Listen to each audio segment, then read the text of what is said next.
అందరికీ నమస్కారం. Epic story లైన్స్‌కు స్వాగతం. సాధారణంగా శ్రీ మహావిష్ణువు కొన్ని క్షేత్రాలలో శయనమూర్తిగా పూజాభిషేకాలు అందుకుంటూ ఉంటాడు. ఈ విషయం మనందరికీ తెలిసిందే. శ్రీరంగం వంటి క్షేత్రాలలో మాదిరిగా స్వామివారు శయనభంగిమలో దర్శనమిస్తూ ఉంటారు. అలాంటిది శయనముద్రలో పరమశివుడు మాత్రం కనిపించడు.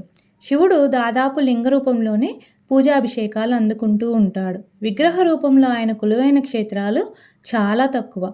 అయితే శ్రీ మహావిష్ణువు మాదిరిగానే సదాశివుడు శయనముద్రలో దర్శనమిచ్చే క్షేత్రం ఒకటి ఉంది. అదే సురుటుపల్లి.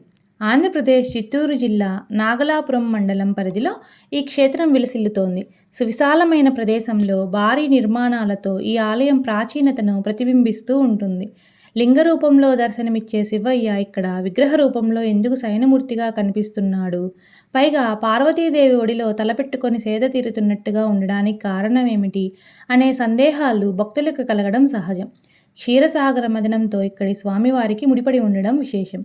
దేవతలు, దానవులు క్షీరసాగర మదనం చేస్తున్నప్పుడు పొగలు కక్కుతూ విషం వెలువడుతుంది. అప్పుడు పరమశివుడు ఆ కాలకూట విషాన్ని నేరేడు పండు పరిమాణంలోకి మార్చేసి దానిని తన కంఠంలో దాచుకుంటాడు. అయితే ఆ విష ప్రభావానికి తట్టుకోలేక ఆయన నేలపై వాలిపోతాడు. ఆ సమయంలోనే పార్వతీదేవి ఆయన శిరస్సును తన ఒడిలో పెట్టుకొని కూర్చుంటుంది. దేవతలంతా పరమశివుడికి ఉపశమనం కోసం అనేక సేవలు చేయడం మొదలుపెడతారు. కొంతసేపటికి ఆ స్వామి కనులు తెరుస్తాడు.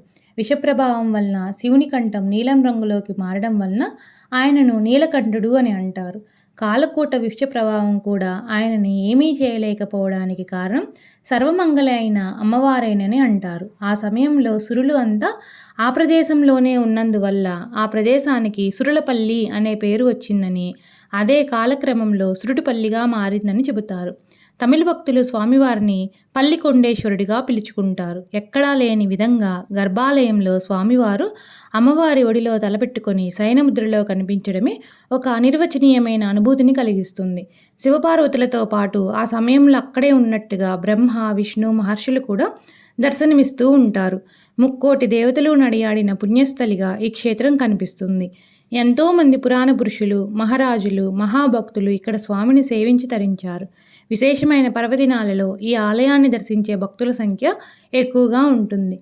ఈ క్షేత్ర దర్శనం వలన ఆపదలు తొలగిపోతాయని భక్తులు విశ్వసిస్తూ ఉంటారు.